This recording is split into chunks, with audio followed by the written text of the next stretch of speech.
주님과 함께하는 이 고요한 시간, 주님의 보좌 앞에 내 마음을 쏟네.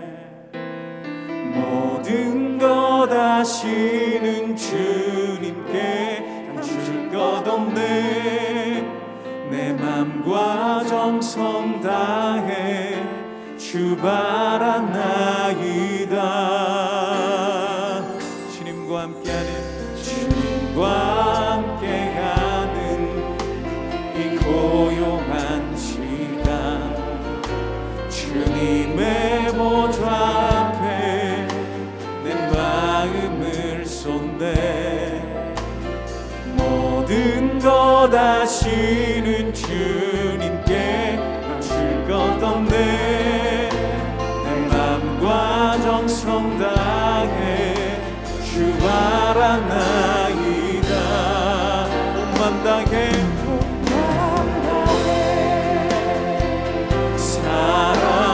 사랑합니다. 온 맘 다해 주 알기 원하네.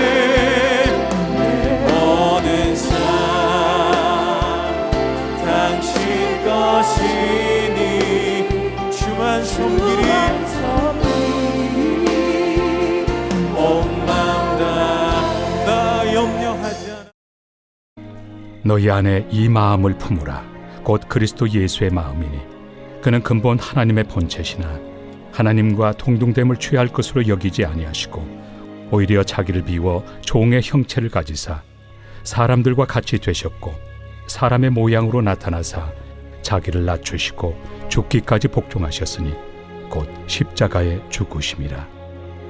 이러므로 하나님이 그를 지극히 높여 모든 이름 위에 뛰어난 이름을 주사 하늘에 있는 자들과 땅에 있는 자들과 땅 아래에 있는 자들로 모든 무릎을 예수의 이름에 꿇게 하시고 모든 입으로 예수 그리스도를 주라 시인하여 하나님 아버지께 영광을 돌리게 하셨느니라. 그러므로 나의 사랑하는 자들아, 너희가 나 있을 때뿐 아니라 더욱 지금 나 없을 때에도 항상 복종하여 두렵고 떨림으로 너희 구원을 이루라. 너희 안에서 행하시는 이는 하나님이시니 자기의 기쁘신 뜻을 위하여 너희에게 소원을 두고 행하게 하시나니 모든 일을 원망과 시비가 없이 하라. 이는 너희가 흠이 없고 순전하여 어그러지고 거스르는 세대 가운데서 하나님의 흠없는 자녀로 세상에서 그들 가운데 빛들로 나타내며 생명의 말씀을 밝혀 나의 다름질이 헛되지 아니하고 수고도 헛되지 아니하므로 그리스도의 날에 내가 자랑할 것이 있게 하려 함이라. 만일 너희 믿음의 제물과 섬김 위에 내가 나를 전제로 드릴지라도 나는 기뻐하고 너희 무리와 함께 기뻐하리니 이와 같이 너희도 기뻐하고 나와 함께 기뻐하라. 오늘 본문은 그리스도 찬가라고 불리는 그리스도의 모범에 대한 이야기와 그 예수의 모범을 따르는 자들의 삶에 대한 이야기를 다룹니다. 본문은 예수는 곧 하나님 자체시라 이야기합니다. 그런 분이 사람이 되셨고 자기를 비워 종이 되셨습니다. 그분은 우리와 같은 모습으로 오셨습니다. 그뿐 아니라 죽기까지 낮아지십니다. 이 이야기가 우리에게 남기는 의미는 무엇일까요? 하나님은 독특한 신이십니다. 어디에도 이런 신은 없습니다. 일반적으로 시대 속의 수많은 나라들에서 신이라 불리는 우상들과 그들을 섬기는 신자들의 삶과 태도, 신앙과 정서들이 존재합니다. 그들이 가지는 신에 대한 일반적인 이해는 신은 자신에게 복종을 원한다는 것입니다. 그 일을 위해 작은 보상을 해주고 더 큰 굴종을 원합니다. 그 신의 마음에 들지 못하거나 그 마음을 불편하게 만들면 대가를 지불해야 합니다. 그렇기에 신앙이라는 것의 동기는 두려움 혹은 욕망이며 행위는 신의 비위를 맞추기 위한 것밖에 되지 않습니다. 혹시 우리가 하나님과 생각하는 관계가 이러하지는 않습니까? 그러나 하나님은 우리와의 관계가 그렇지 않다고 성경을 통해 선포하십니다. 예수가 하신 일로 말미암아 우리가 자녀가 되었다고 선언합니다. 그분은 아버지가 되시기로 하셨고 우리는 그분의 자녀라는 관계성 속에 존재합니다. 하나님이신 그분이 사람이 되심, 자기를 비워 종이 되심, 우리와 같은 모습이 되심, 죽기까지 낮아지심의 모든 일들은 우리를 자녀 삼기 위함입니다. 이것이 무슨 의미일까요? 예수 그리스도를 통한 하나님의 계획하심과 일하심은 처음부터 끝까지 우리를 목적으로 두고 있다는 말입니다. 그리고 이것이 하나님이 영광을 얻으시기로 결정하신 방법입니다. 그분은 강제로 굴종시키는 방법을 선택하지 않으셨습니다. 단지 좋은 것을 주고 채워주어서 거래적인 관계로 영광을 취하는 수준의 하나님도 아닙니다. 우리 자체가 목적이셨기에 자신의 모든 것을 동원해 우리의 운명을 함께 짊어지고 관계를 맺으시는 아버지입니다. 그 사실을 깊이 깨닫고 겸손히 그분 앞에 자발적으로 엎드리는 것, 이것이 하나님이 원하시는 것입니다. 유일한 절대자이신 그분이 우리를 위해 친히 철저하게 낮아지심으로 아버지가 되기로 결정하신 자신의 의지를 증명하셔서 우리로 하여금 세상이나 우리가 기대하는 방식을 넘어 영광을 받으시는 것, 이것이 하나님이 원하시는 이야기입니다. 사랑하는 성도 여러분, 우리의 신앙이라는 이야기가 여정이 오늘 하루가 우리 주와 주가 하신 일에 헤아릴 수 없는 깊이와 크심을 알고 드리는 고백이 가득한 하루가 되시기를 바랍니다. 그분이 두려워 엎드리거나 그분이 무언가를 제공하시기에 대가로 엎드리는 것이 아니라 가장 높으신 그분이 우리와 운명을 함께 하시기로 결정하신 아버지 되심으로 인하여 더 깊고 폭넓은 수준의 고백으로 그분께 영광을 드리는 모습으로 나아가는 하루가 되시기를 축복합니다. 낮아지심, 우리와 같이 되심, 죽으심, 이것이 하나님이 선택하신 방법입니다. 우리의 본성은 이를 받아들이기를 거부하나 이것은 하나님의 나라와 그 안에서 가장 가치 있는 일입니다. 그것을 아는 바울은 예수 따르는 자들의 삶을 도전합니다. 바울은 자신을 제물로 드리는 삶이라도 기쁘다라고 고백합니다. 이것은 죽음을 향해 가는 길이 자녀가 마땅히 추구해야 할 길이며 신앙을 가진 신자라는 존재는 결국 낮아지고 죽어지는 길을 걷는 존재라는 이야기입니다. 세상은 가지고 이기는 것이 전부입니다. 그러나 신자는 다 잃어도 우리의 삶이 신자로 인정될 수 있다면, 드러날 수만 있다면 족하다고 여기는 자들입니다. 그래야만 합니다. 세상은 이 방식을 원하지도 박수치지도 않습니다. 생각해 보십시오. 그렇기에 이 방법은 하나님의 자녀만이 선택할 수 있는 유일한 방법입니다. 하나님의 자녀만이 걸을 수 있는 길 아닙니까? 우리는 이 사이에서 삽니다. 딛고 사는 세상의 시선으로는 응원받을 수 없음을 압니다. 그러나 이 길이 옳음도 압니다. 그 사이에서 결국 옳은 길임을 확인할 수 있는 자리는 예수 그리스도가 하신 일입니다. 낮아지시고 죽으심이 결국 만들어내는 결과가 있습니다. 우리는 어쩌면 예수 쫓는 길을 오해할지 모릅니다.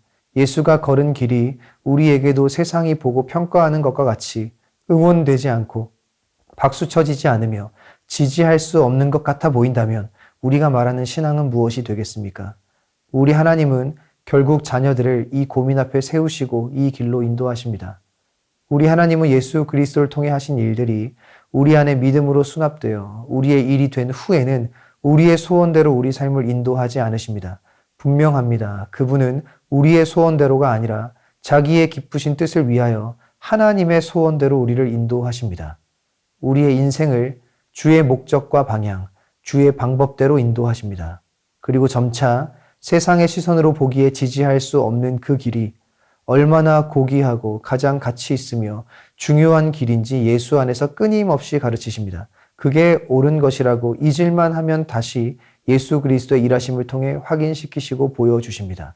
오늘 바울이 하는 이야기도 그런 이야기가 아니겠습니까?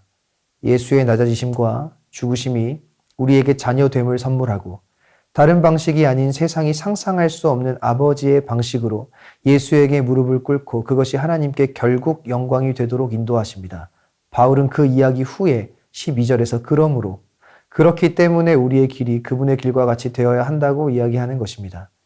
때로 우리는 신앙이라는 이름으로 우리가 주체가 되어 우리의 소원을 말합니다. 그러나 그분을 알고 그분의 길을 알며 그가 걸으신 길의 결과가 자신의 것이 된 사람은 시간이 지날수록 그분의 소원대로 빚어져감을 받아들이며 그 길이 아름답고 위대하게 받아들여져야 합니다. 신자는 전혀 다른 삶을 삽니다. 그리고 그 삶을 사는 이유는 도덕적인 동기나 대가에 대한 기대가 아니라 하나님의 크신 일하심 아래 굴복한 자로부터 나오는 자발적인 삶입니다. 결국 그것이 옳음을 알기 때문에 낮아짐을 추구하는 것이 자녀입니다. 빌립보서를 기록하는 곳은 감옥입니다. 바울은 갇혀 있습니다. 그럼에도 그는 자신의 신세가 한탄되지 않고 걸은 길을 후회하지도 않습니다. 그는 여유가 있습니다. 왜일까요? 그는 신앙이 무엇인지를 알고 있습니다. 주가 먼저 걸으며 보이신 길이 진리임을 알고 있고 그 길을 따라간다는 것이 애당초 낮아짐과 죽음이라는 것을 받아들이고 있고 그게 곧 신자의 명예로운 길이자 아버지의 영광을 위한 길임을 아는 것에서부터 여유가 나오는 것 아니겠습니까? 뭘 많이 가진 것이 여유가 아니라 진리를 가진 것이 여유입니다. 신앙이 무엇이라 생각하십니까? 예수 믿는 것이 무엇입니까? 얻고자 하는 것을 얻는 것이 겨우 신앙입니까? 예수 위에 사는 것이 신앙입니다. 이것이 자녀의 명예이어야만 하고 그로 인해 아버지는 영광을 받습니다. 원하는 것이 생겨서 하는 감사나 보상을 위해 굴복하는 일은 누구나 합니다. 그러나 결과가 주어지지 않아도 애당초 그 길이 이런 길임을 알고 그분의 꿈을 위해 죽어가는 길을 기꺼이 선택할 수 있는 자는 많이 없습니다. 이 걸음이 부르신 이에게 곧 영광이 됩니다. 이 길을 같이 걷자는 것이 바울의 이야기 아닙니까?